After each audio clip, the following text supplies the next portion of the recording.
Monsieur le Président, Madame la Vice-présidente, chers collègues, mes interrogations ont trait à notre politique de protection de l'enfance. Comment ne pas évoquer le procès de Châteauroux qui s'est déroulé en octobre dernier?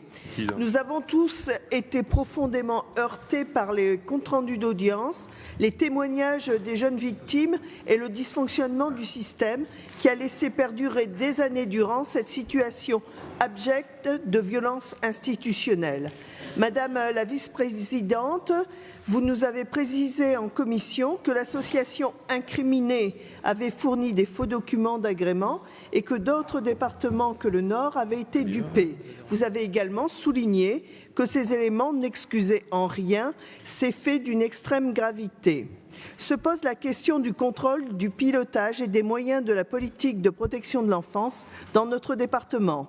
Malheureusement, plusieurs enquêtes tendent à montrer que les situations de violence institutionnelle ne sont pas exceptionnelles au sein des établissements de la protection de l'enfance.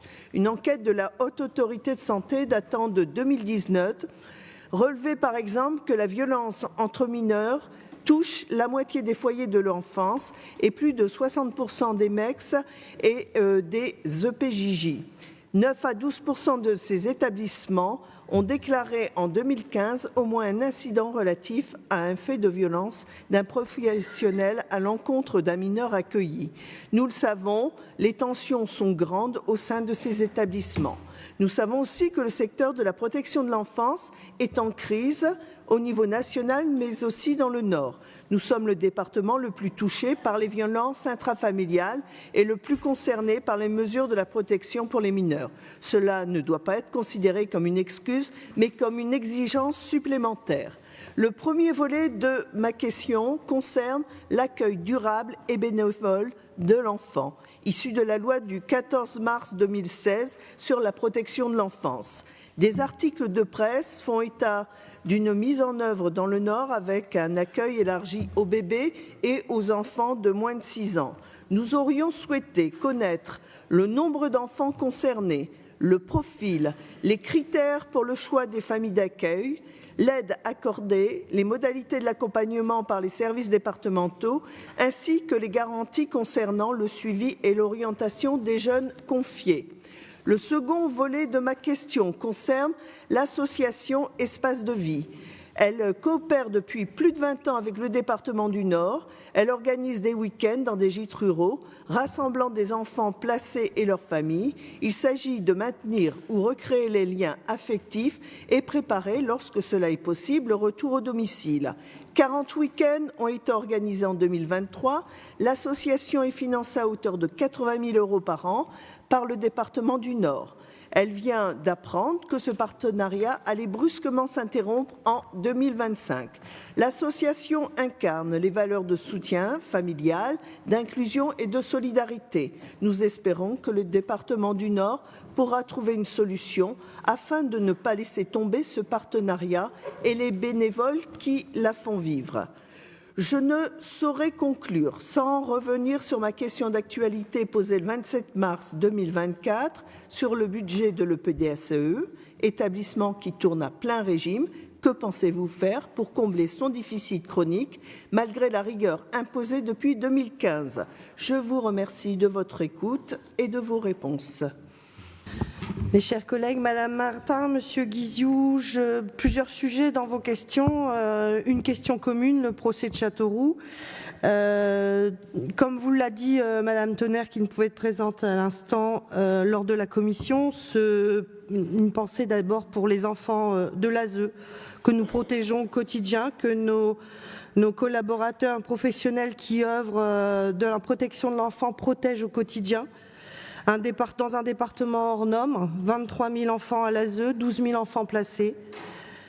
Un jugement qui est en cours, on vous l'a dit, des faux documents, et donc on ne commentera pas une décision de justice qui interviendra le 18 décembre. Mais on souhaite rappeler et saluer le travail de nos équipes au quotidien, donc auprès de ces 23 000 enfants. Madame Martin, sur vos sujets, donc sur l'accueil durable et bénévole, quelques mots introductifs. Donc la volonté accrue de multiplier les offres d'accueil des enfants confiés. Une modalité d'accueil à temps complet, alternative à la prise en charge par une assistante familiale ou une structure d'accueil collectif. Ça vise les enfants ayant une délégation d'autorité parentale, les tutelles d'État et les pupilles, soit 9,5% des enfants confiés au département. Actuellement, 70 enfants sont accueillis en accueil durable et bénévole, dont 20 sont âgés de 0 à 6 ans. 8 places d'accueil en placement familial spécialisé ont été créées spécifiquement pour évaluer la pertinence de l'orientation en accueil durable et bénévole pour des jeunes enfants, lorsque des indicateurs de délaissement des parents sont identifiés. Cet accompagnement est géré par 2 associations.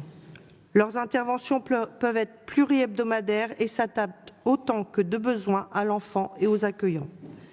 Ceux-ci peuvent être des tiers présents dans l'entourage de l'enfant, ainsi que des personnes émanant de la société civile. Nous les avons mobilisés via une campagne de communication. Plus de 40 candidatures de la société civile ont été validées depuis janvier 2022, témoignant un réel intérêt pour le sujet. L'évaluation d'une candidature prend en moyenne 4 mois, via des rencontres avec des travailleurs sociaux, psychologues, contrôle du casier judiciaire. À ce jour, un tiers des enfants accueillis en accueil durable et bénévole le sont chez une personne issue de la société civile. L'accueillant bénéficie de 380 € par mois du département pour couvrir les frais quotidiens. Peut s'ajouter la prise en charge des frais complémentaires, scolarité, voyages scolaires, activités extrascolaires, frais médicaux. Particularité de cet accompagnement, l'enfant n'est pas considéré à la charge de l'accueillant. Celui-ci ne peut donc prétendre aux aides financières de la CAF pour financer les modes de garde. Cela peut constituer un frein considérable. Notre institution finance les dépenses de crèche ou assistante maternelle pour ses enfants.